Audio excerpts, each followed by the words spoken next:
Oh saya menikah sampai seumur hidup. Nggak akan seumur hidup, sumur jagung saya bilang kalau kita nggak punya memaafkan itu. Betul ya? Hubungan pertemanan kita, persahabatan kita juga sama. Berapa jumlah teman kita? Jawabannya sejumlah kemampuan Anda memaafkan. Banyak kemampuan Anda memaafkan, banyak teman. Langgeng hubungan ya karena memaafkan. Serba cocok itu waktu pacaran aja itu. Kalau udah rumah tangga baru ketemu nggak cocok-cocok itu. Bener nggak? Ya. Nah, mengapa rumah tangga itu bertahan? Satu kata, memaafkan. Sehingga tidak jadi masalah pasangan kita itu ada salah. Selagi ada maaf ya biasa aja. Anak kita sering berbuat salah nggak sama kita? Kok masih disayang? Jawabannya karena ada maaf. Jadi hubungan yang langgeng, rumah tangga yang mawaddah, itu sama sekali bukan karena kita suci seperti malaikat yang tidak ada salah. Tetapi hati kita menjadi lebih kuat karena memaafkan. Nah, bagaimana caranya supaya kita bisa memaafkan? Jawabannya tadi, quotes yang pertama tadi, bahwa memaafkan itu bukan tentang orang lain, tapi tentang diri kita. Jamaah sekalian yang dimuliakan Allah, sekarang saya bacakan hadisnya. Hadis ini merubah mindset kita. Rasulullah SAW bersabda, "Ma naqusat sadaqatun min malin wa ma zadallahu abdan bi'afwin illa izzan wa ma tawadha'a ahadun lillahi illa rafa'ahu Allah." Ini hadis ini merubah cara berpikir kita.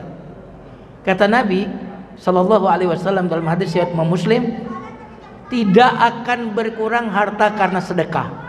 Kan kalau kita lihat pakai mata, jelas kalau kita punya 100.000, 50.000 kita sedekahkan kan kurang.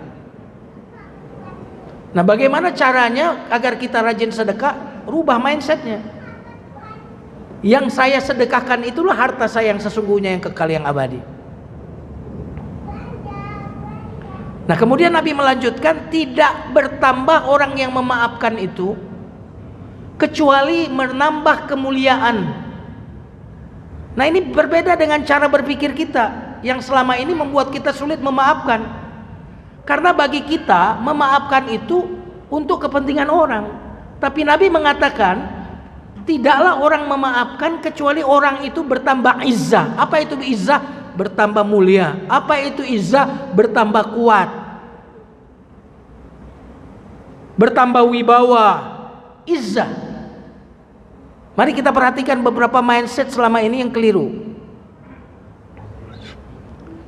Mindset atau mitos yang keliru yang pertama, kita sering mengatakan memaafkan itu untuk kepentingan orang lain. Enak aja saya maafin dia, enak dia dong. Padahal dengarkan kata hikmah berikut ini. Memaafkan berarti membebaskan seorang tawanan dan menyadari bahwa tawanan tersebut adalah diri Anda sendiri. Jadi saat kita memaafkan, kita sedang membebaskan orang yang tertawan.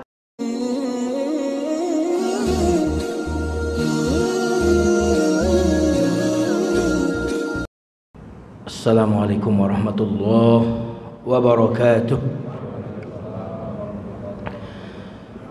Innal hamdalillah nahmaduhu wa nasta'inuhu wa nastaghfiruh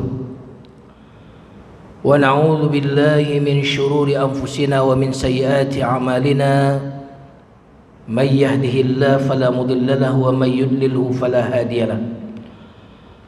Allahumma shalli wa sallim wa barik ala nabiyyina Muhammadin sallallahu alaihi wasallam wa ala alihi wa ashabihi wa man sara ala nahjihi bi ihsanin ila yaumiddin, amma ba'd. Jamaah salat zuhur azakumullah, sebelum masuk ke materi kajian siang hari ini, mari kita awali kajian kita dengan doa terlebih dahulu. Astaghfirullahalazim, Rabbi na'udzubika min hamazatis syayatin wa na'udzubika rabbi an yahdurun. Allahumma 'allimna ma yanfa'una wanfa'na bima 'allamtana wa zidna 'ilman walhamdulillahi rabbil alamin. Kita baca basmalah. Bismillahirrahmanirrahim. Tema kajian hari ini tentang maafkanlah. Ini sengaja redaksinya bukan minta maaflah, tapi maafkanlah. Kenapa redaksinya temanya maafkanlah bukan minta maaflah? Karena memang di dalam Al-Quran tidak ditemukan ayat yang berbunyi minta maaflah. Tidak ditemukan bukan berarti kita tidak meminta maaf, bukan begitu. Tidak ada ayat yang berbunyi minta maaflah. Nanti silakan cek dari Al-Baqarah sampai An-Nas, ada nggak ayat yang bunyinya minta maaflah. Yang ada adalah maafkanlah. Bukan berarti kalau kita salah, agama kita tidak mengajarkan minta maaflah, bukan begitu. Saya cuma mengatakan bahwa tidak ada redaksi di Quran yang berbunyi minta maaflah. Karena meminta maaf itu mestinya sesuatu yang kita lakukan tanpa keterpaksaan. Betul ya? Kalau terpaksa bagaimana? Ya, berarti tidak tulus minta maaf. Karena itulah mengapa di Quran tidak ada ayat yang berbunyi minta maaflah. Alasan yang kedua jamaah sekalian, agar kita menjadi pribadi yang tidak perlu menunggu orang minta maaf untuk memaafkan. Nah, ini alasannya. Karena sebagian dari diri kita sering berkata, saya nggak akan maafin kalau dia nggak minta maaf. Nah, kan itu kan? Justru ayat Quran itu mengarahkan kita berada di level yang maksimal, yaitu kamu nggak perlu menunggu dia minta maaf. Kamu sudah memaafkannya. Subhanallah. Walaupun di Indonesia biasanya kalau lebaran biasanya apa? WA-nya bunyinya apa? Mohon maaf ya, kebiasaan kita. Jarang kita temukan saya maafkan kamu. Jarang ya. Agak aneh juga kalau kita merubah kebiasaan yang sudah lawas seperti itu. Jamaah sekalian yang dimuliakan Allah Subhanahu wa taala. Puasa yang kita lakukan sebulan yang lalu targetnya adalah menjadi manusia yang takwa. Di antara ciri orang yang bertakwa adalah orang yang senantiasa memaafkan manusia. Silakan nanti dibaca di surat Ali Imran ayat 133 134. Ketika Allah menjanjikan surga kepada orang yang bertakwa, وَسَارِعُوا إِلَى مَغْفِرَةٍ مِّن رَّبِّكُمْ وَجَنَّةٍ عَرْضُهَا السَّمَاوَاتُ وَالْأَرْضُ أُعِدَّتْ لِلْمُتَّقِينَ. 134 nya الذين ينفقون في السراء والضراء والكاظمين الغيظ والعافين عن الناس والله يحب المحسنين.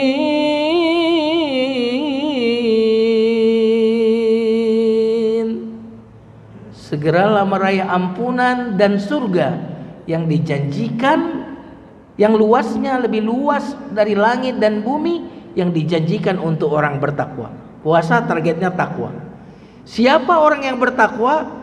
Ayat 134-nya, yaitu yang rajin berinfak di waktu lapang dan di waktu sempit, menahan marah, wal afina 'anin nas, dan memaafkan manusia. Jadi kalau kita ingin terbuka pintu surga untuk kita harus menjadi orang yang memaafkan orang lain. Karena kita pun masuk surga bukan karena amalan kita.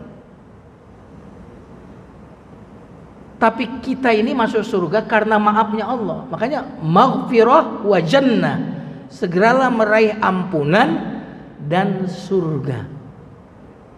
Iya kan? Artinya apa? Nggak mungkin kita masuk surga dengan amalan kita. Kita hanya bisa masuk surga kalau Allah mengampuni dosa-dosa kita. Nah, agar kita diampuni oleh Allah, maka kita mengampuni, memaafkan dosa orang lain. Karena para ulama mengatakan balasan itu sejenis dengan perbuatan.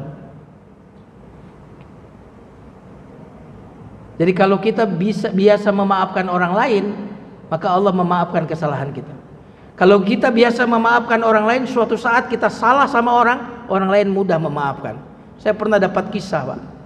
Mobil seseorang ditabrak dari belakang. Pas dia turun, itu yang nabrak gemeter. Apa yang terjadi? Dia bilang, udahlah nggak apa-apa, lain kali hati-hati ya. Dia maafkan.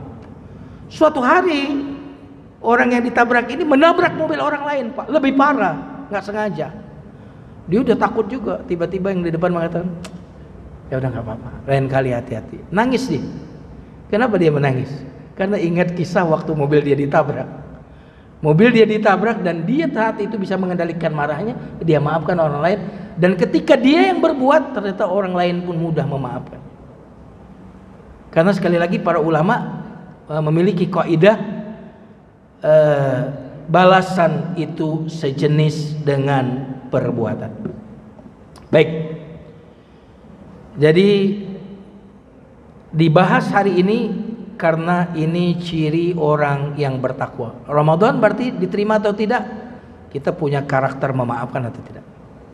Karena ciri orang bertakwa adalah memaafkan. Nah, teman-teman sekalian yang dimuliakan Allah, coba jawab di sini, memaafkan itu susah atau mudah? Yang bilang mudah angkat tangan. Yang bilang memaafkan itu mudah angkat tangan.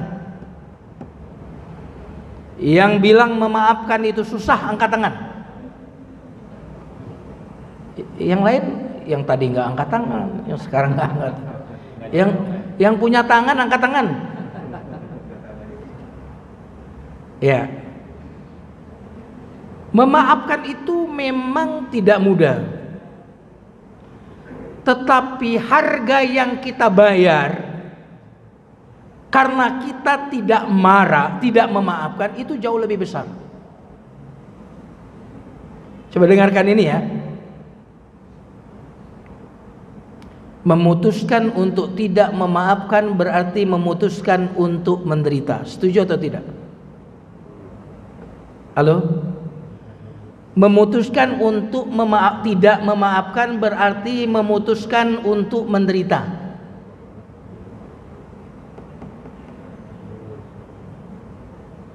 Nah, teman-teman milih menderita atau milih nggak menderita? Menderita atau nggak menderita? Tidak menderita. Kalau kita memaafkan berarti kita bebas dari penderitaan. Tidak memaafkan berarti kita menderita. Memutuskan untuk menderita, tidak memaafkan. Maka sesungguhnya memang memaafkan itu tidak mudah. Tetapi tidak memaafkan jauh lebih tidak mudah, Pak. Karena memutuskan untuk tidak memaafkan itu memutuskan untuk menderita. Nah, jemaah sekalian yang dimuliakan Allah Subhanahu wa taala. Kalau demikian, saya mau tanya ulang lagi. Memaafkan bagi yang mengatakan susah angkat tangan. Karena kalau ada yang angkat tangan berarti orang yang mengatakan susah Ustaz memaafkan, berarti dia susah bahagia.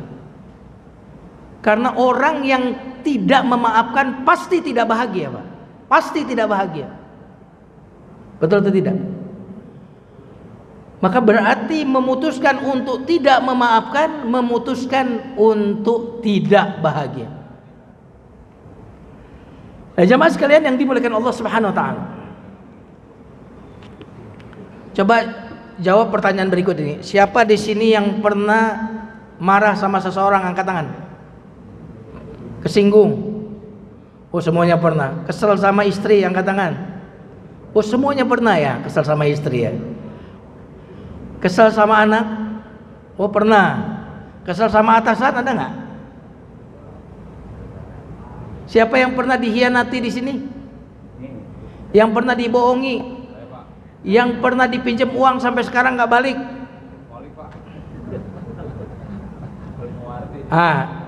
Pertanyaan saya, setelah Anda mengingat orang-orang yang nyebelin itu, apa yang Anda rasakan? Kesel. Dada Anda bergejolak, dongkol. Apakah masih ingin mempertahankan perasaan kesel, ganjel di hati itu sampai berapa lama? Berapa lama itu mau dipertahankan perasaan marah itu? Apakah Anda bahagia dengan perasaan itu?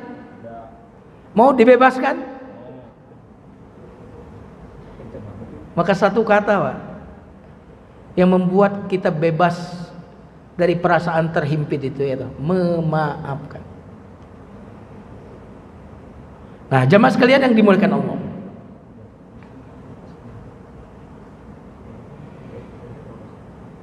saya ingin memberikan satu quote yang akan membuat kita semua mudah memaafkan. Dengarkan ini ya.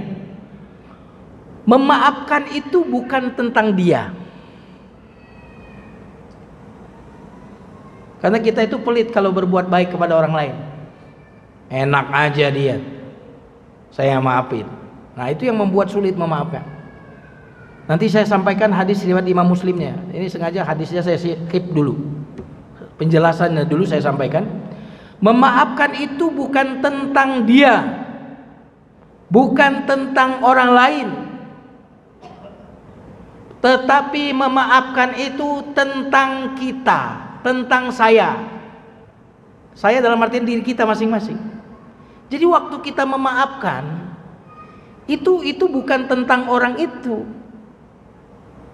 Masalahnya bukan orang itu, memaafkan itu masalahnya kita. Kenapa? Karena kalau kita tidak memaafkan berarti kita menyimpan marah, menyimpan dendam, menyimpan ganjelan di hati. Ini berarti kita yang membutuhkan maaf itu, bukan orang lain. Setuju ya? Nah, sekali kita memahami bahwa memaafkan itu untuk kepentingan kita, bukan untuk kepentingan orang lain, maka di saat itu kita akan memilih memaafkan dibandingkan tidak memaafkan. Teman-teman sekalian yang dimuliakan Allah, jika kita dikhianati, kita rugi sekali. Tapi jika kita kesal, marah secara terus-menerus, kita rugi beberapa kali. Makanya disinilah kita penting memahami bahwa memaafkan itu bukan tentang orang yang kita maafkan, bukan untuk keperluan orang yang kita maafkan, tetapi memaafkan itu adalah untuk kepentingan kita. Saya ingin hidup bahagia, saya ingin hidup plong, hati saya ingin bersih, saya tidak ingin keruh hati saya, maka saya maafkan dia. Nah, ini penting. Jamaah sekalian yang dimuliakan Allah, kemarahan hanya menyakiti orang yang menyimpannya, bukan yang menyebabkannya. Nah, ini kalimatnya. Jadi kalau kita marah, itu tidak akan pernah menyakiti orang yang menyebabkan kita marah, tetapi kemarahan itu akan menyakiti orang yang menyimpannya, kita sendiri. Jadi orang yang tidak memaafkan seperti orang yang minum racun tapi berharap orang lain yang mati. Nah, itu dia. Iya kan? Kalau kita marah, dendam kepada orang lain, itu seperti orang yang minum racun tapi berharap orang lain yang mati. Kita kesel sama orang lain, kita gedek sama orang lain, berharap orang itu celaka, padahal gedek kesel itu mencelakai diri kita sendiri. Makanya kenapa tadi saya katakan bahwa memaafkan ini mindsetnya, sekali lagi, bukan tentang dia, tetapi memaafkan itu tentang saya. Kira-kira cinta nggak sama diri sendiri? Hah? Sayang nggak sih sama kita diri sendiri? Makanya orang yang mampu memaafkan itu adalah orang yang sangat mencintai dirinya. Oh, luar biasa.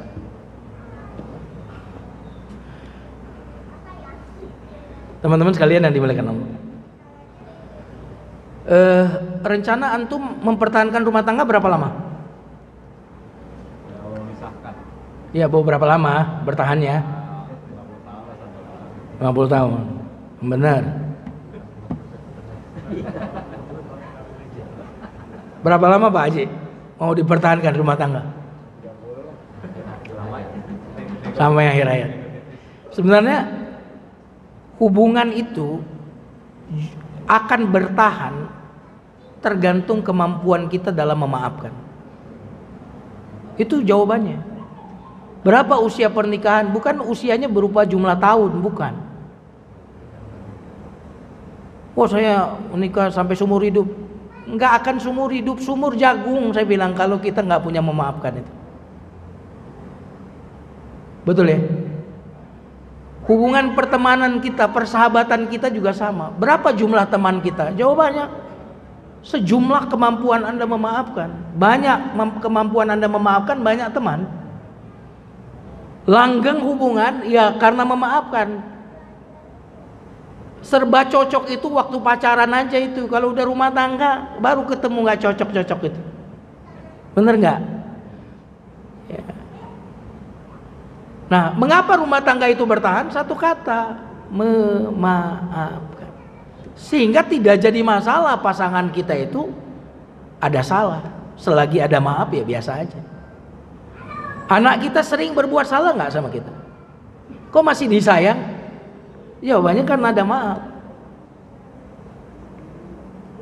Jadi hubungan yang langgeng, rumah tangga yang mawaddah, itu sama sekali bukan karena kita suci seperti malaikat yang tidak ada salah.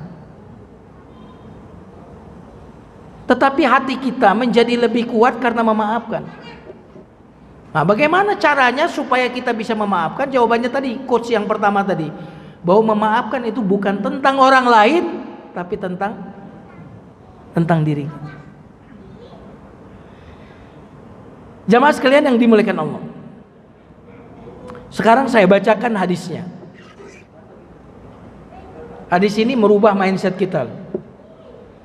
Rasulullah SAW bersabda, "Ma naqusat sadaqatun min malin wa ma zadallahu abdan bi'afwin illa izzan.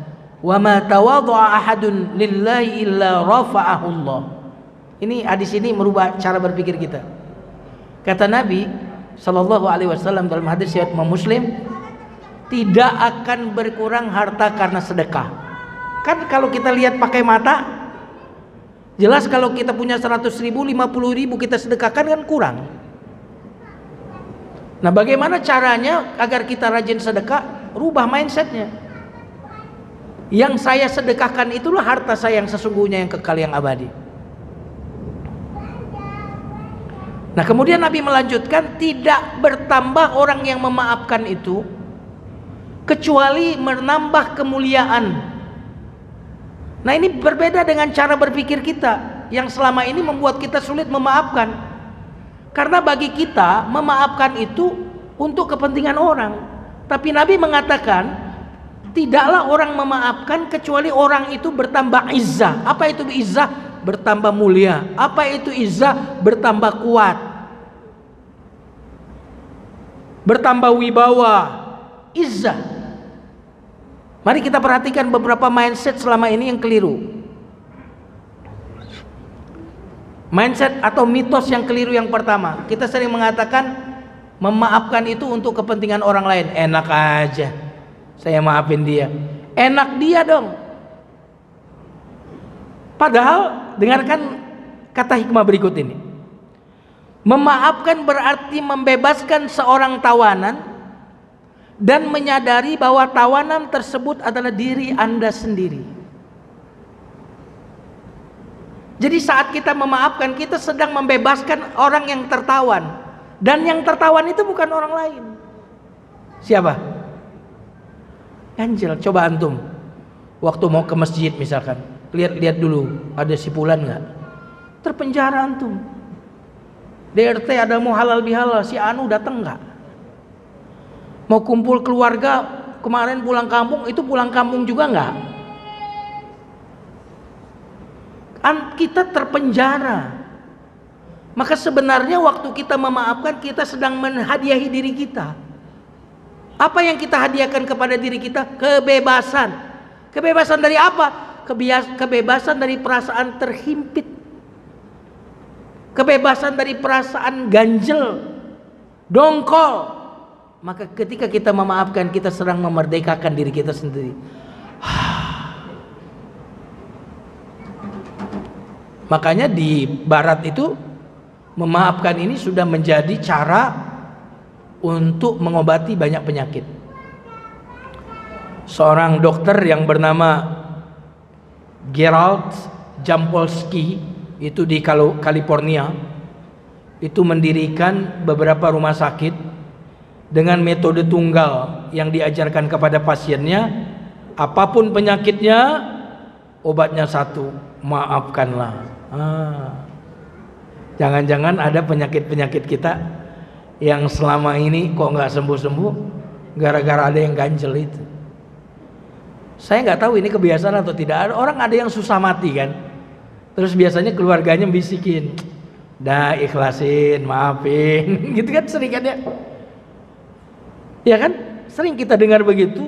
Nggak lama kemudian ini orang yang sedang sakarat ini ketika disugesti, udah maafin aja, udah ikhlasin aja, itu nggak lama ya ada dua, sembuh ya, kalau nggak ya mati. Kalau enggak dia sakarat, karena ada yang tertahan. Jadi ini mitos yang tidak sesuai dengan hadis Nabi tadi.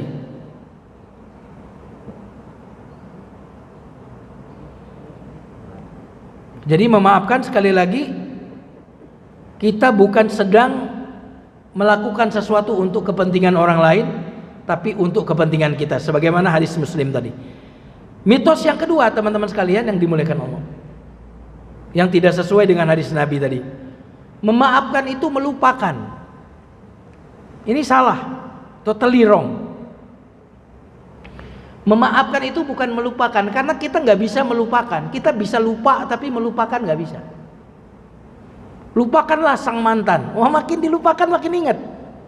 Bener nggak nih? Kita makin melupakan orang, fotonya taruh di sandal biar diinjek tuh makin ingat. Karena kita tidak bisa melupakan. Kalau lupa bisa. Apa beda melupakan dengan lupa? Hah? Kalau melupakan sengaja, Pak. Kalau lupa enggak sengaja. Dan jika lupa itu harus dibeli dengan harga yang kita tidak bisa lupa kecuali harus membeli. Niscaya kita akan berani membeli lupa itu dengan harga yang mahal. Kenapa? Karena tidak mungkin bisa hidup tanpa lupa, Pak. Ini yang bisa tidur ini lupa utang pasti. Coba kalau ingat utang nggak bisa tidur. Bener nggak? Lupa disakiti oleh orang lain, lupa jadi bisa tidur. Coba kalau sebelum tidur kita pernah dihina orang, disakiti orang, keinget terus. Jadi lupa itu karena dia alamiah, bukan sengaja dari kita, dia menjadi sebuah karunia.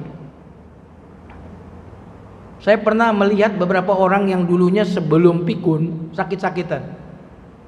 Setelah dia pikun gak pernah sakit lagi. Ternyata apa? Berarti sampai sakitnya aja dia lupa. Makanya obat dokter itu biasanya ada obat tidurnya kan, supaya kita lupa kalau tadi kita pusing. Iya kan? Subhanallah. Makanya orang yang sibuk itu biasanya akan sehat, karena dia melupakan penderitaannya. Jadi antum dengan segala macam berapa jumlah gaji antum, bersyukurlah masih diberikan kesibukan. Karena orang sibuk itu biasanya lupa untuk kemudian gelisah, lupa sedih, lupa resah. Tahu-tahu udah sore, ya? Tahu-tahu udah mau maghrib. Jadi memaafkan bukan melupakan.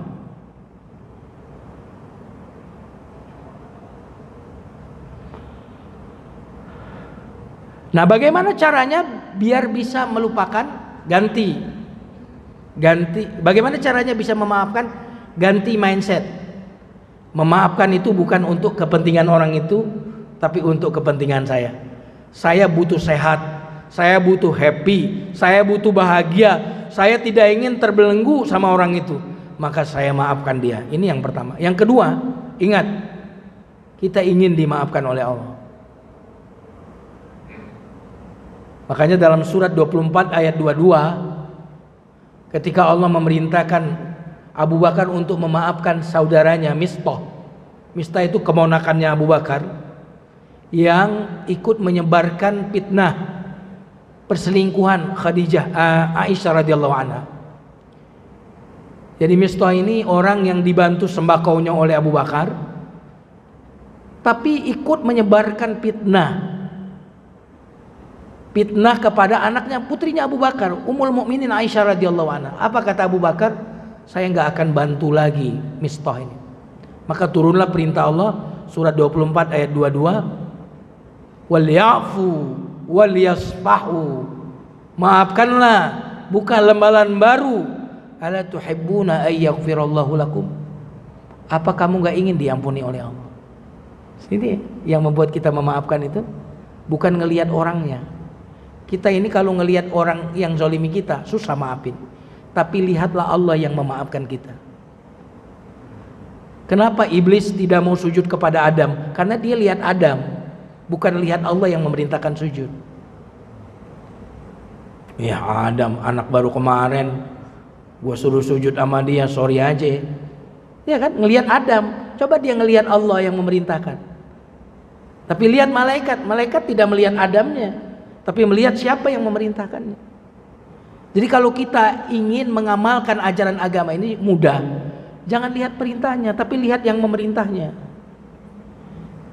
Jangan lihat manusia yang nyakiti kita, pasti kita susah memaafkan. Lihatlah janji Allah yang memerintahkan kita memaafkan kita. Menjanjikan kita yang memaafkan orang lain. Insya Allah kita akan mudah memaafkan. Wallahu a'lam. Tadi katanya antum mau bertanya, silakan. Jangan susah-susah. Ini terkait amalan hati. Ya. Karena beberapa kali membaca bahwa orang jihad di zaman Rasulullah pun belum tentu masuk surga. Gitu kan. Jadi kan Allah lebih mengata melihat hati manusia ketimbang amal fisik. Iya. Bagaimana kita bisa meyakinkan diri kita dulu bahwa kita beramal tuh sesuai dengan hati kita yang ikhlas, yang Allah inginkan gitu. Iya. Berbeda fisik yang kita laksanakan kadang bahkan 40 waktu kita rakaat itu tidak membawa hati kita lebih tenang atau seperti apa. Baik, itu pertanyaan yang bagus sekali. Makanya ikhlas itu sebelum amal, saat beramal, setelah beramal. Perkara paling sulit itu adalah ikhlas. Makanya di bab-bab hadis, rata-rata hadis itu pokoknya hadis-hadis Sahih Bukhari atau antum misalkan Riyadhus Shalihin antum buka, bab pertama pasti tentang niat.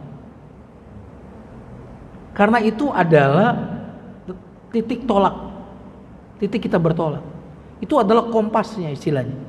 Kalau kompasnya benar berarti yang kita lakukan benar. Kalau kompasnya salah, yang kita lakukan adalah salah. Nah, kadang kita benar sebelum beramal, ya gitu. Pas lagi ceramah begini ada calon mertua di depan, udah mulai, kan gitu. Saat beramal tercemar. Ada juga sebelum beramal ikhlas, saat beramal ikhlas. Setelah beramal, hajinya udah tahun berapa dulu udah terjadi, udah ikhlas. Sekarang diungkit-ungkit, diomongin ceritanya itu. Itu berarti ini orang tidak selamat setelah beramal. Makanya ikhlas itu paling sulit. Ikhlas kita perlu diikhlaskan lagi. Nah, itu yang pertama. Nah, tapi ada hadis Nabi yang kalau antum baca ini dalam satu hari, insya Allah Allah akan anggap ikhlas amalan kita. Ada di doa maksurat, Allahumma inni a'udzubika min an usyrika bika syai'an a'lamu wa astaghfiruka lima la a'lamu. Salah satu keutamaan antum zikir pagi sore membaca itu adalah antum akan tertulis sebagai orang yang ikhlas di hari itu. Walaupun ikhlas itu berat, susah, tapi Nabi mengajarkan kepada zikir pagi dan sore dengan zikir itu. Ya Allah, aku berlindung kepadamu dari menyekutukan engkau dengan yang lain. Nah, itu tidak ikhlas berarti kan? Baik aku sadari maupun tidak aku sadari. Oh, itu luar biasa. Nah, ketika kita sudah membaca itu pagi hari, maka amalan-amalan kita di siang hari itu insya Allah, karena kita sudah berlindung kepada Allah, sudah menyadari kelemahan kita, insya Allah diterima oleh Allah Subhanahu wa Ta'ala. Nah, salah satu yang bisa membuat kita ikhlas adalah senantiasa merasa belum ikhlas. Itulah orang ikhlas. Coba buka surat Al-Ikhlas. Ada kata-kata ikhlas nggak? Qul huwallahu ahad, Allahus lam yalid wa lam yakul lahu kufuwan ahad. Nggak ada kata ikhlas di situ. Adalah surat Al-Ikhlas. Itu artinya orang yang ikhlas adalah orang senantiasa merasa belum ikhlas. Jadi nggak usah ngomong nih saya ngasih kamu ikhlas ya. Yang benar itu saya nih sedekah, doain saya biar ikhlas. Jadi orang yang senantiasa merasa belum ikhlas, itulah orang yang ikhlas. Nah, cirinya apa diantaranya? Tetap semangat walaupun nggak dipuji. Ya, tetap memberikan yang terbaik walaupun sendirian. Menyembunyikan amal sebagaimana dia menyembunyikan aibnya sendiri. Itu luar biasa. Itu yang bisa saya sampaikan. Waktu sudah habis, teman-teman sekalian. Jadi kalau kita mau sehat, mau rileks, mau bahagia, sudah saya maafkan si fulan. Saya maafkan si fulan. Karena saya memerlukan sehat. Saya butuh bahagia. Saya butuh bahagia. Karena itu saya harus memaafkan. Kalau nggak memaafkan, saya akan terbelenggu oleh orang itu. Padahal orang itu sendiri mungkin jangan-jangan nggak mikirin saya. Kok penting sekali orang itu, kok saya pikirin terus gitu ya. Wallahu a'lam bishawab. Kita tutup dengan hamdalah, alhamdulillahirabbil alamin. Subhanakallahumma bihamdika asyhadu an la ilaha illa anta astaghfiruka wa atubu ilaik. Wassalamualaikum warahmatullahi wabarakatuh. Waalaikumsalam.